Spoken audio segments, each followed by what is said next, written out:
Hi, everyone. My name is Fatima, and I'm so excited to be here with you, sharing my VBAC story. So, just a little bit of background. I have two kids. I have a daughter who's 3 and a son who was just born two and a half months ago now. And so, I just wanted to talk a little bit about my experience having a VBAC with my son. So to go back a little bit, my daughter, who's 3, she was born via C-section, and that was because she was breached. And actually, I had gone in for an ECV at around 37 weeks.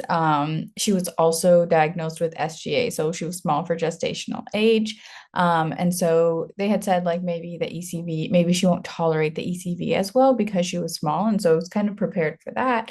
But when I had gone in, the doctor did the OB-GYN did an ultrasound, and she found that there was likely low fluid, and then she made the decision that it wouldn't be a great idea to go forward with the ECV and that we would go ahead with the C-section. And so at that time, I had felt that that decision was pretty rushed. She kind of did an ultrasound, just like a pretty quick ultrasound, and declared that there was low fluid. And I know like you have to do really precise ultrasounds for low fluid and measure it a couple of times. And I felt like that kind of care and consideration wasn't given in that moment.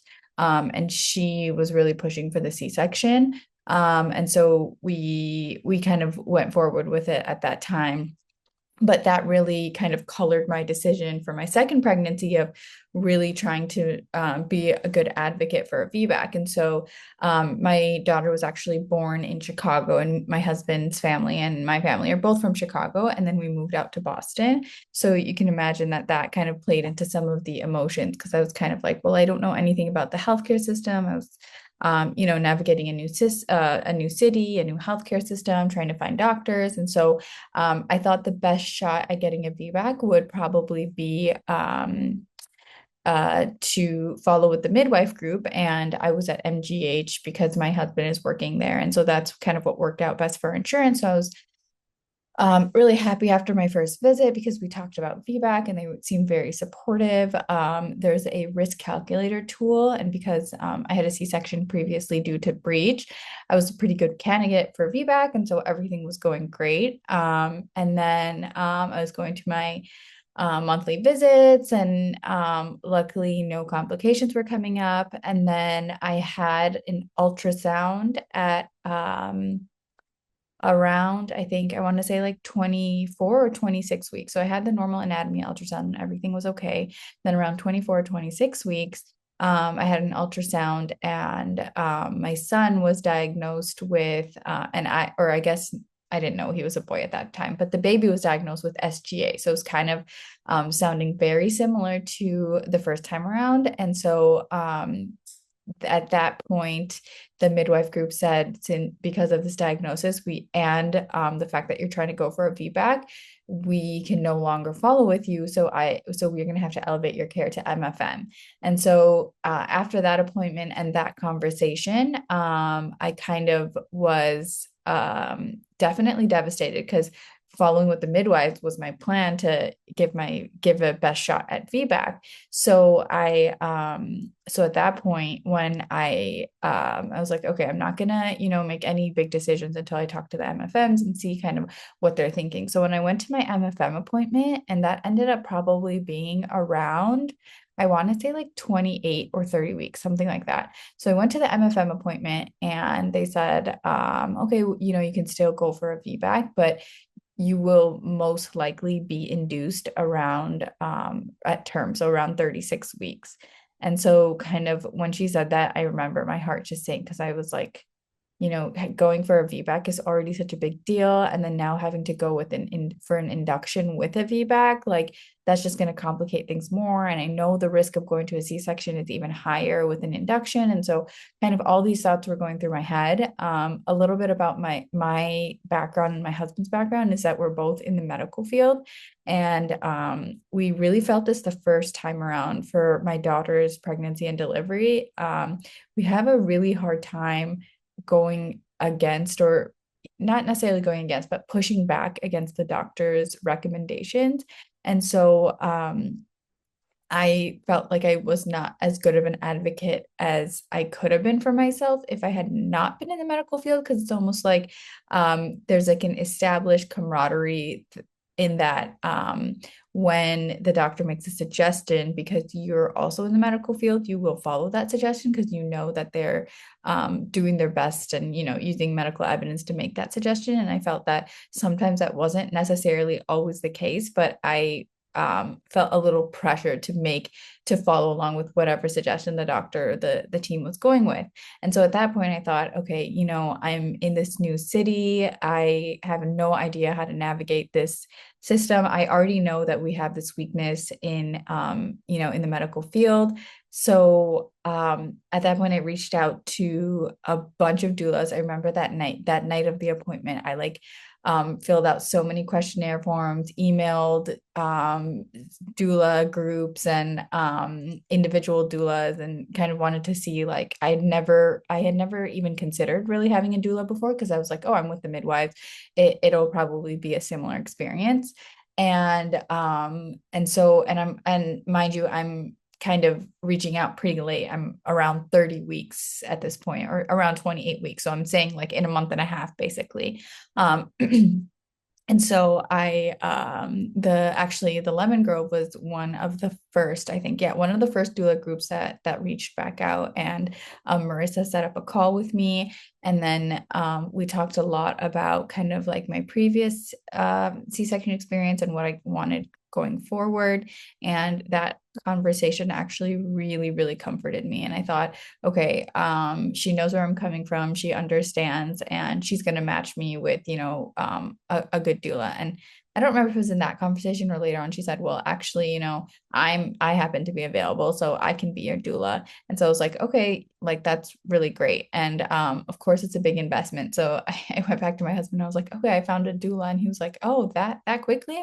Are you sure? I was like, I'm pretty sure she's the one. And so I thought at that point, okay, let me just talk to a couple other doulas and companies and see kind of like, what it's like out there, since it was my first time exploring. And I talked to other ones.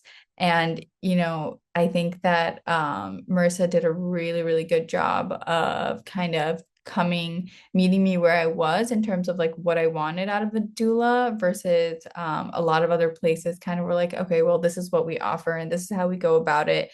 Kind of take it or leave it. And also, since I was coming so late in the game, most of them were only offering like the mentorship doula services. So I was really grateful that, Marissa was able to offer her services. And that honestly turned out to be the best decision I made in the whole pregnancy, because she really helped us navigate kind of a lot of the medical questions that came up, especially with the SGA diagnosis. Reassured me a lot leading up to it, because of course I had a lot of anxiety that my daughter would be my second pregnancy would be breech similar to my first pregnancy. And there were some ultrasounds where I went and he was not head down. And so that was all kind of causing a lot of anxiety for me, because I didn't want to have a repeat of last time.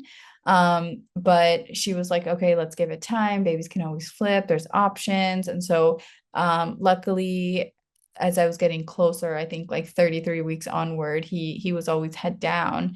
And then throughout the whole induction process, we did end up going through the induction process. She was really, really helpful in just helping us make decisions. And just for an example, I think I have a couple minutes. Yeah. Just as an example, like I could go through, there's so many things I could talk about regarding my VBAC. But and my labor story, but I know we don't have time for all of it. But I just want to give like one example during the induction, of a time when we were able to advocate for ourselves in a way that we probably wouldn't have without her support. But I remember after they had started the Pitocin, we had done several steps basically to get to that point. They were like, okay, well, this is a natural step. The natural next step at this point would be breaking your water. And this was like I had been on Pitocin for only, I think, an hour and a half or 2 hours at this time, but there was a shift change. And Marissa had warned us that during, right before shift changes of the resident team and the nurse team, they really like to, have an action plan during their handoff. So they might try to say like, oh, okay, this is the natural next step, so let's go ahead and take it. And I remember thinking, I've barely been on this Pitocin. I really don't feel comfortable at this point to break my water. And when the resident came in and said, this is the next step, I remember having that same feeling of like, okay, well, this is what she's recommending. This is what we should do because the doctor's recommending it. And it was very uncomfortable in that moment for me and my husband to say, well, we actually need some time, and we recognize that it's a shift change, so it's okay if we have this conversation in a few hours when the next team of residents comes on. And that ended up being the best decision that we could have made, because I think like an hour and a half later my water broke on its own. And so I remember we were frantically kind of the medical side of us was frantically like looking into journals and trying to find out what the evidence is of breaking the water, because when they come in with a suggestion, they provide like a pretty strong reason for it. So like they came in with a suggestion of breaking your water. Let's break your water because it will usually, if we don't break water, then your labor will be prolonged. And if you have prolonged labor, you're more likely to go into C-section. And so they provide a pretty strong and convincing reason. But then we talked to Marissa and she was like, well, it's like, it's prolonging labor is a pretty vague term. Like, how is it multiple hours? Is it half a day? Like these kinds of terms make a big difference. And so once we started looking into it, we realized that it wasn't going to be the best decision for us in that moment. And so for someone, it might have been the best decision. But I really think that the most important thing for me in getting the birth that I wanted, and of course, it was two things. First, keeping my expectations low, that it might happen, it might not happen. I'm a big believer in whatever's meant to happen will happen. So that kind of helped me get through it, knowing that, okay, if it does go to a C-section, that's okay. I at least, was an advocate for myself and kind of talked about what was important to me and made sure I conveyed that to the medical team and did the best that I could. And that was something I felt like I didn't get the first time around.